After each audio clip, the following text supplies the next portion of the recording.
Hi student, everybody good morning. अभी आप लोगों ने पढ़ा था लेसन 1 भाषा और व्याकरण किसे कहते हैं, और आज हम पढ़ेंगे लेसन 2 और हमारे लेसन का क्या नाम है, वर्ड विचार। वर्ड किसे कहते हैं, तो आज की हमारी टॉपिक है वर्ड किसे कहते हैं। ओके, तो आइए हम जानते हैं कि वर्ड किसे कहते हैं।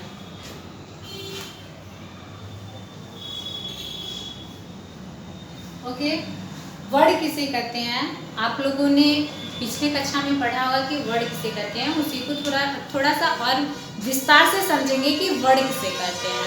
ओके, वह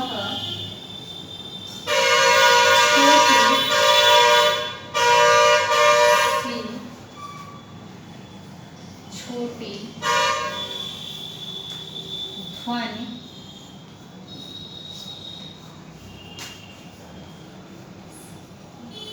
जिनके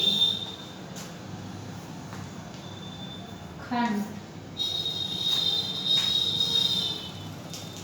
अथवा टुकड़े न हो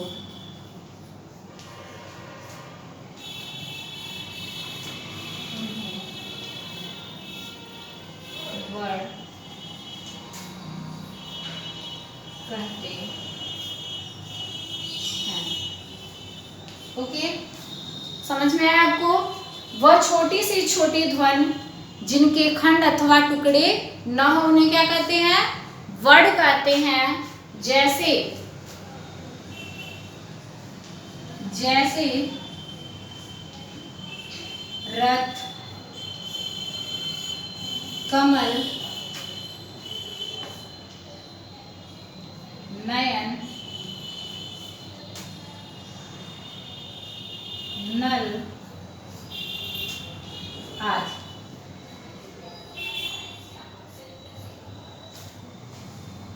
ये हमारे क्या है, र थ।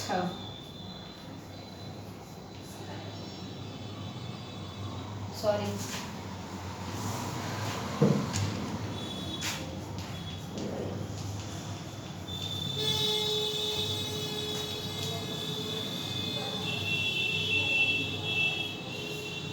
ये हमारी क्या है, ध्वनि है, और ये क्या है, वर्ड है। जब ध्वनियों को हम जोड़ते हैं तो क्या हो जाता है, वर्ड हो जाता है। और जब हम यहाँ हलंत लगा देते हैं तो ये क्या हो जाता है, आधा अक्षर हो जाता है। और जब इस व्यंजन में ये व्यंजन आधा हो गया तो इस व्यंजन में जब स्वर को जोड़ देते हैं तो व्यंजन हमारा क्या हो जाता है, पूरा हो जाता है। यानी ये क्या है, हमारे ध्वनि है, और ध्वनि को जोड़ दिए तो क्या हो गया, वर्ड हो गया। अब इसको अधिक नहीं तोड़ सकते अब। ओके, समझ में आ गया आपको। ये हलंत क्या है, आधा है। और इस व्यंजन को ये हलंत लगाने का मतलब ये हो गया कि हमारे आधा अक्षर हो गए और स्वर ये है। तो जब हम स्वर को जोड़ेंगे तो ये पूरा र हो जाएगा। ओके, तो इसको हमने तोड़ दिया है, ये ध्वनि है। और जब इसको तोड़ दिए तो अब हम इसको और नहीं तोड़ सकते। तो आपको समझ में आ गया कि वर्ड किसे कहते हैं, वह छोटी सी छोटी ध्वनि जिसके खंड अथवा टुकड़े न हो उन्हें वर्ड कहते हैं। ओके, ऐसे आपका कमल है तो क म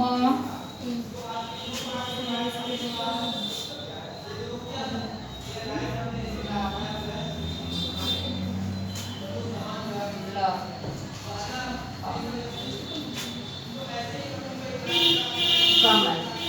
ओके, समझ में आ गया। ये ध्वनि है, ध्वनियों को हमने तोड़ दिया तो तोड़ के ये क्या हो गया, रथ है। रथ क्या है, वर्ड है। इसको हम और नहीं तोड़ सकते। तो वह छोटी सी छोटी ध्वनि जिनके खंड अथवा टुकड़े न हो उन्हें क्या कहते हैं, वर्ड कहते हैं। आपको क्लियर हुआ कि वर्ड किसे कहते हैं। नोट कीजिए आप अपनी कॉपी में।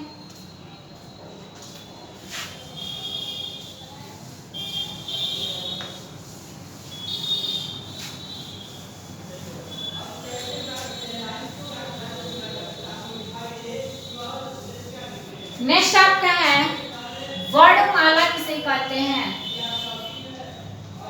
वर्णमाला किसे कहते हैं? ओके, वर्णों के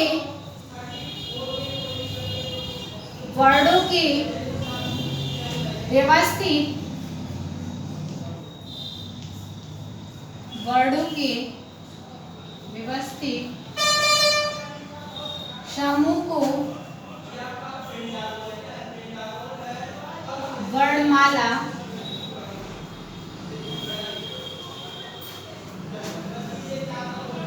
कहते हैं। ओके, समझ में आ गया आप लोगों को?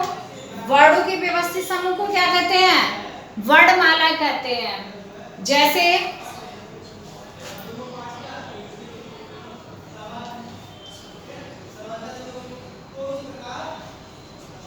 क, च, प, म आदि। ये क्या है? वर्णमाला। कुल वर्णमाला हमारे कितने होते हैं? वर्णमाला की संख्या कितनी है?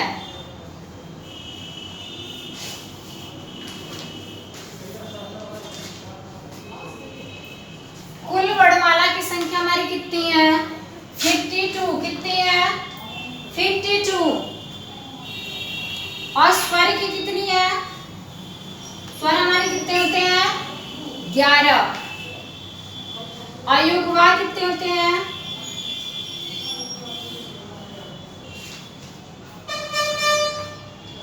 2। और व्यंजन कितने हमारे होते हैं? 33। और संयुक्त व्यंजन हमारे होते हैं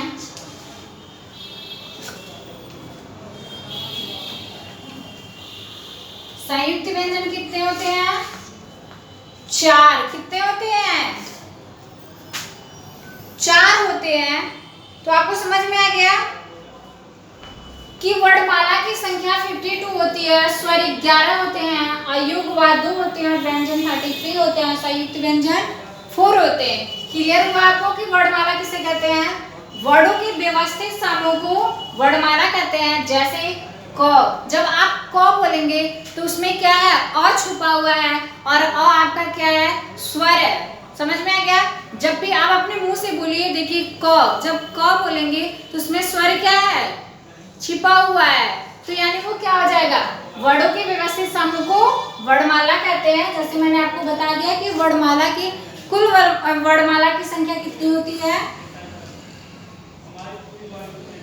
टोटल आपका 52 है, और स्वर आपके कितने हुए? 11। अयुग्मवार 2 है, व्यंजन 33 है, संयुक्त व्यंजन आपके 4 है। ओके, तो स्वर में आपका अ से है अ, आ, ई, उ, री, ए, ए। ओके, अयुग्मवार आपका है अंग, अह। व्यंजन आपका क से ह तक है, और संयुक्त व्यंजन छ, त्र, ज्ञ और स्र है। ओके, क्लियर हुआ आपको वर्णमाला किसे कहते हैं? ओके,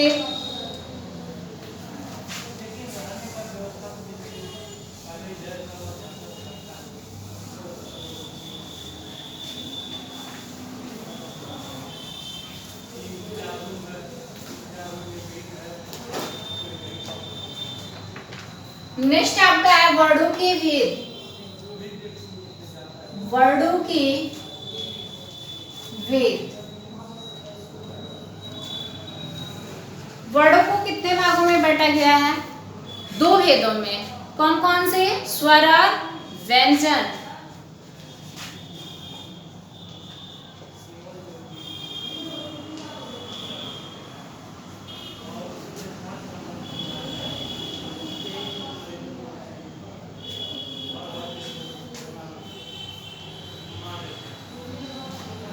ओके, 2 भेद होते हैं। कौन कौन से?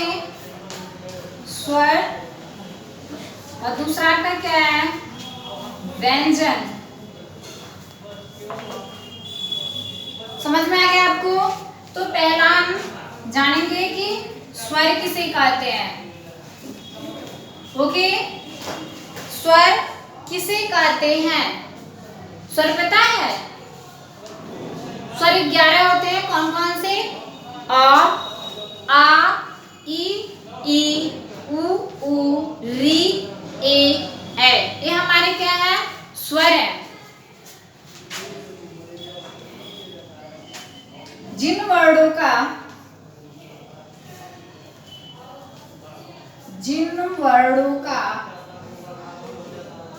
उच्चारण करते समय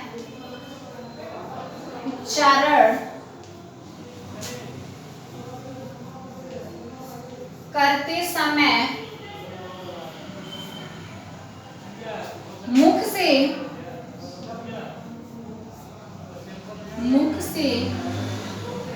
निकलने वाली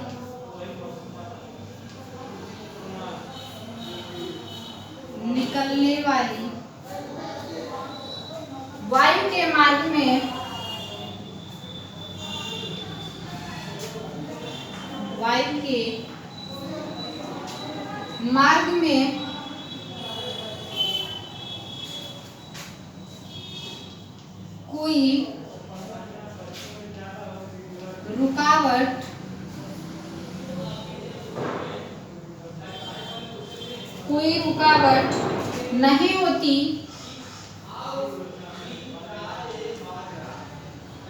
कोई रुकावट नहीं होती, उन वर्णों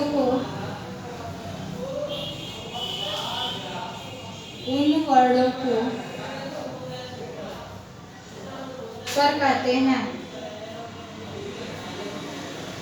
इन वर्णों का उच्चारण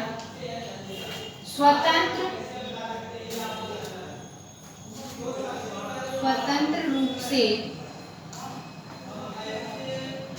होता है।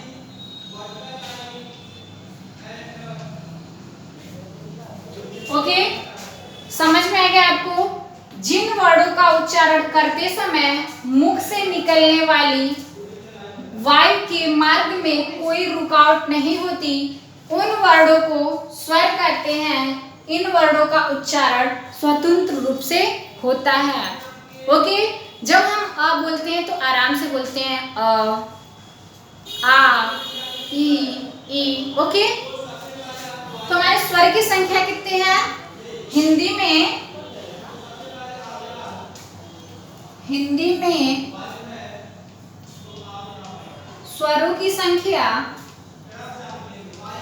स्वरों की संख्या 11।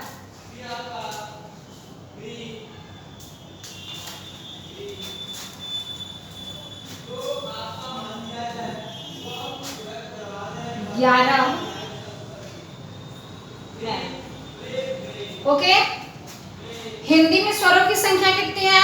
11 है। कौन कौन से? अ, आ, ई, उ, री। ओके, आपको कंफर्म हुआ कि स्वर किसे कहते हैं? तो जिन वर्णों का उच्चारण करते समय मुख से निकलने वाली वायु के मार्ग में कोई रुकावट नहीं होती, उन वर्णों को क्या कहते हैं? स्वर कहते हैं। इन वर्णों का उच्चारण स्वतंत्र रूप से होता है। ओके, कंफर्म हुआ आपको? स्वर कितने होते हैं ये भी आपको कंफर्म हो गया, तो कोई दिक्कत? नेक्स्ट हमारा है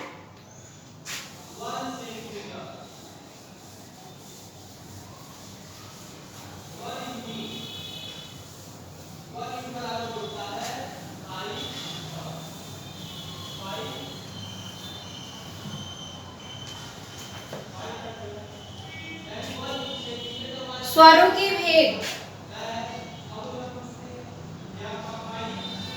स्वरों के भेद।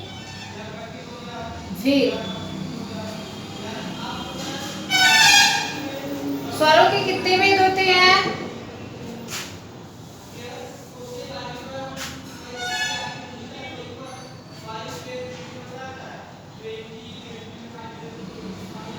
स्वर दो प्रकार के होते हैं, दो प्रकार के होते हैं। ओके, कितने प्रकार के होते हैं? दो प्रकार के होते हैं। पहला आपका क्या है? ह्रस्व स्वर,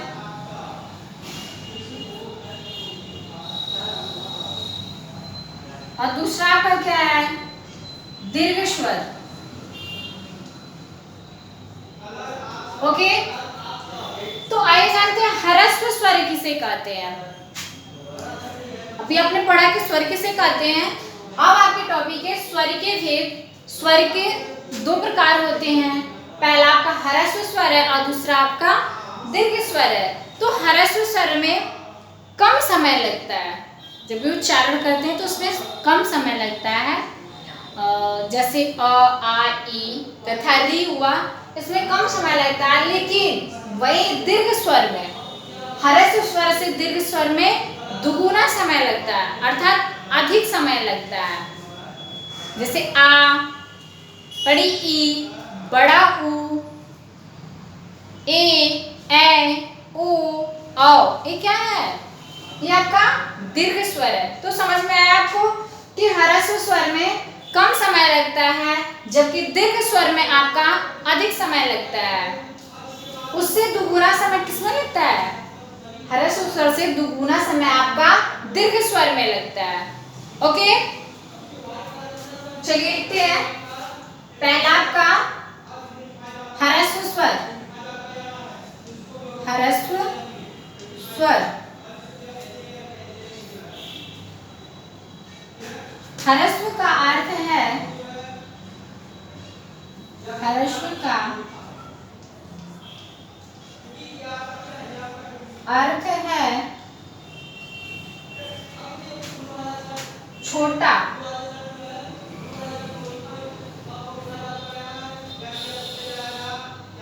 अथवा कम।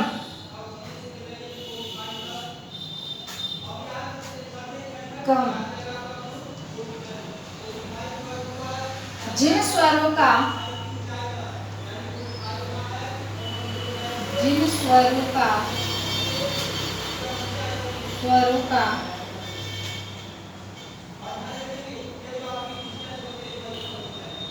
उच्चारण में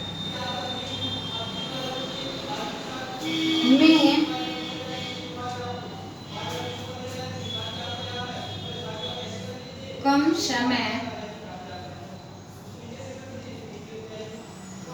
लगता है,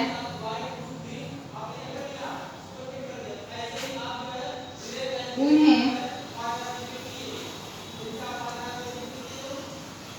ह्रस्व स्वर कहते हैं।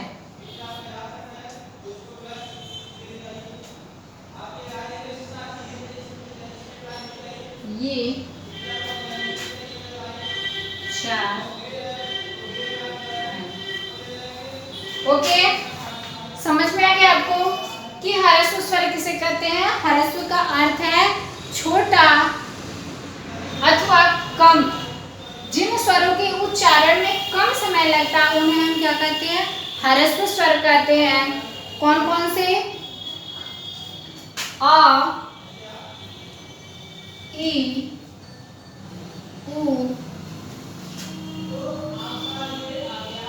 तथा ओके, कंफर्म हुआ?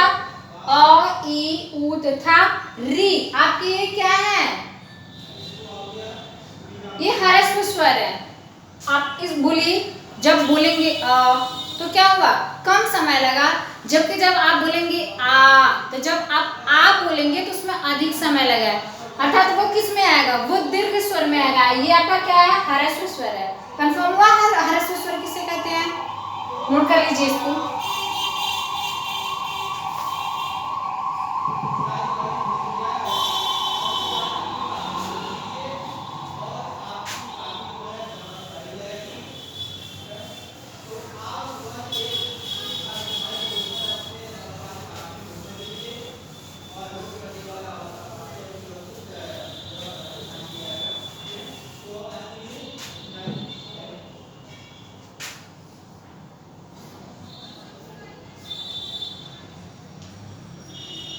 दीर्घ स्वर।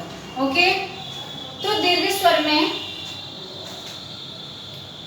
दीर्घ का अर्थ क्या होता है?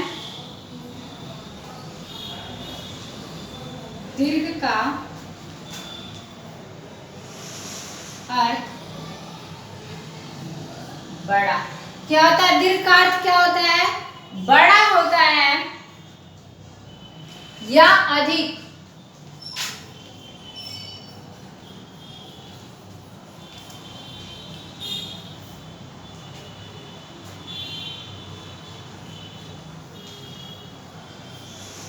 होता है जिन स्वरों के उच्चारण में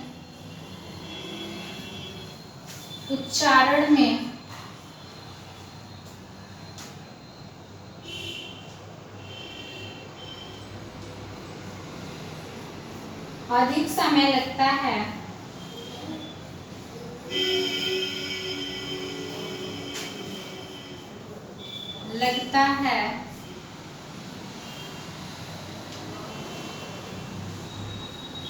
उन्हें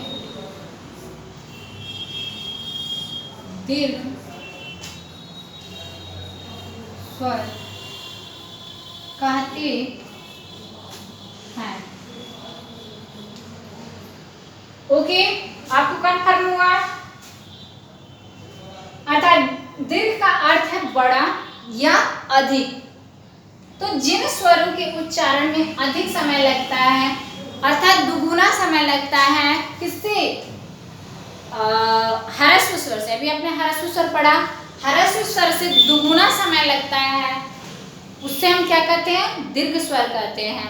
ह्रस्व स्वर में कम समय लगता है, लेकिन दीर्घ स्वर में अधिक समय लगता है।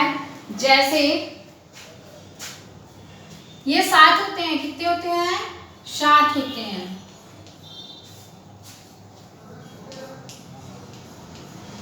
ये 7 होते हैं। कौन कौन से? आ, बड़ी ई, बड़ा ऊ, ए, ओ, औ।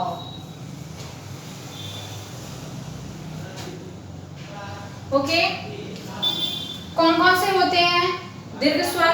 अभी आपने ह्रस्व स्वर पढ़ा, उसमें क्या आते हैं? अ, ई, उ और री।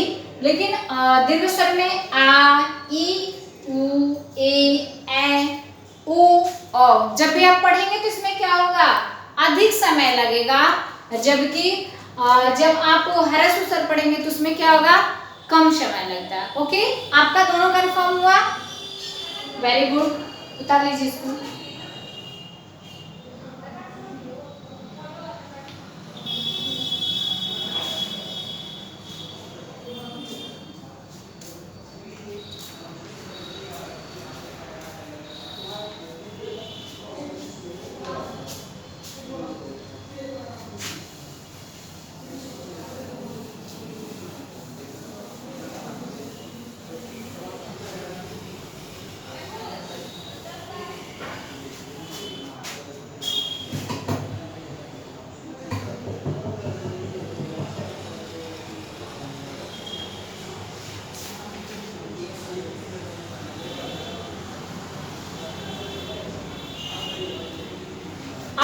नेक्स्ट है व्यंजन किसे कहते हैं। ओके, पढ़ेंगे कि व्यंजन किसे कहते हैं। तो व्यंजन किसे कहते हैं पता है? आइए जानते हैं व्यंजन किसे कहते हैं। जिन वर्णों का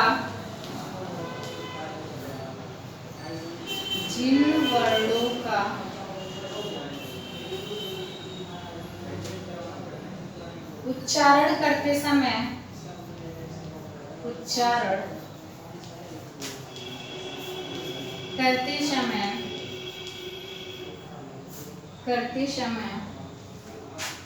वाय रुकावट के साथ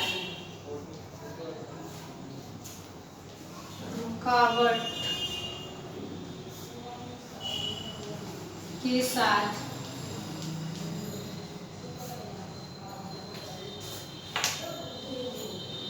रुकावट के साथ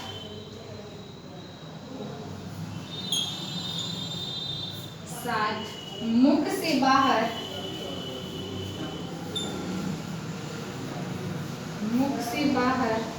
निकलती है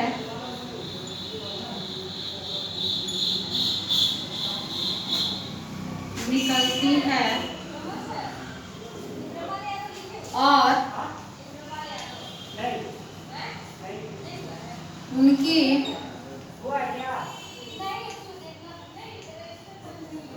स्पष्ट उच्चारण में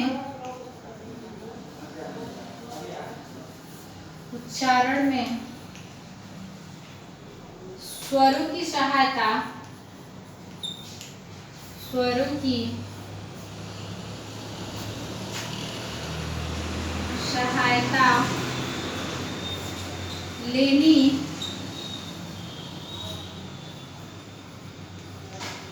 पड़ती है। उन्हें व्यंजन कहते हैं।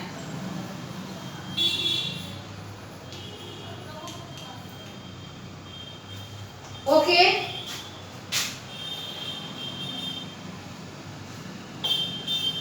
तो आपने पढ़ा जिन वर्णों का उच्चारण करते समय वायु रुकावट के साथ मुख से बाहर निकलती है और उनके अस्पष्ट उच्चारण में स्वरों की सहायता लेनी पड़ती है, उन्हें व्यंजन कहते हैं। ओके, जैसे अपना ये क है, ओके, कंफर्म हुआ। तो जब भी हम पढ़ते हैं क, तो आपका क्या है, आपका स्वर है। तो जब भी हम क पढ़ेंगे तो स्वर की हमको सहायता लेनी पड़ेगी और हमारी क्या है, स्वर है। तो अर्थात जब भी हम उच्चारण करेंगे, वर्णों का उच्चारण करते हैं, जैसे क, आप भी बोलिए, जब आप बोलेंगे क, तो जब क बोलेंगे तो अ आएगा। आपका क्या है, आपका स्वर है, क्या है, स्वर है। तो आपको वर्ड के साथ उच्चारण जब भी करेंगे तो स्वर की क्या लेनी पड़ेगी, सहायता लेनी पड़ेगी और मुख से निकलती है और उनके स्पष्ट उच्चारण में स्वरों की सहायता लेनी पड़ती है। उन्हें हम क्या कहते हैं, व्यंजन कहते हैं। तो आपको कंफर्म हुआ कि व्यंजन किसे कहते हैं। ओके, अब आइए जानते हैं कि व्यंजन के भेद कितने होते हैं।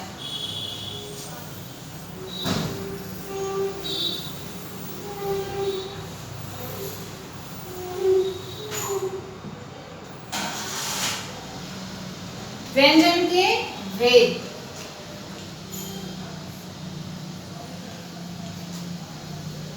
व्यंजन के भेद। तो व्यंजन के कितने भेद होते हैं आपको पता है। व्यंजन के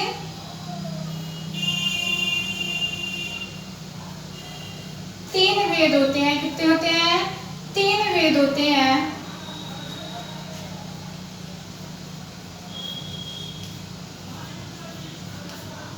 ओके, पहला आपका है स्पर्श व्यंजन।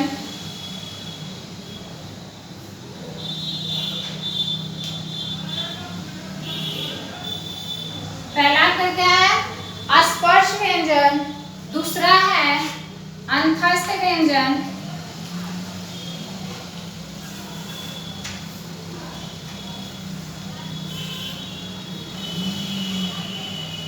और तीसरा आपका है ऊष्म व्यंजन। ओके, तो अभी आपने पढ़ा कि व्यंजन के कितने भेद होते हैं। तो व्यंजन के कितने भेद होते हैं, 3 भेद होते हैं। कौन कौन से, स्पर्श व्यंजन, अंतस्थ व्यंजन और ऊष्म व्यंजन। ओके, क्लियर हुआ आपको। तो आज इतना ही, इसके बाद आपको नेक्स्ट टाइम पढ़ाएंगे बाकी आगे का। आप अपनी कॉपी बनाइए, जैसे आपने पिछले कक्षा में कॉपी बनाई थी ना, सेम वैसे आप 2 कॉपी बनाइए, हिंदी फर्स्ट और हिंदी सेकेंड की। फिलहाल अभी मैं आपको हिंदी व्याकरण ही पढ़ा रही हूँ, हिंदी सेकेंड। तो तो आप हिंदी सेकंड पे आप जो भी मैं पढ़ा रही हूँ उसको लिखिए, जैसे लिखते थे, जैसे मैं लिखवाती थी वैसे लिखिए और आपकी कॉपी देखी जाएगी जो भी दिया जा रहा है, ठीक है, उसको करते रहिए। बुक आप लोग ले लीजिए, बुक में जो भी हम फिल करवाएंगे उसको फिल करना है, ओके। किसी को कहीं कोई दिक्कत? थैंक यू, आज के लिए इतना ही।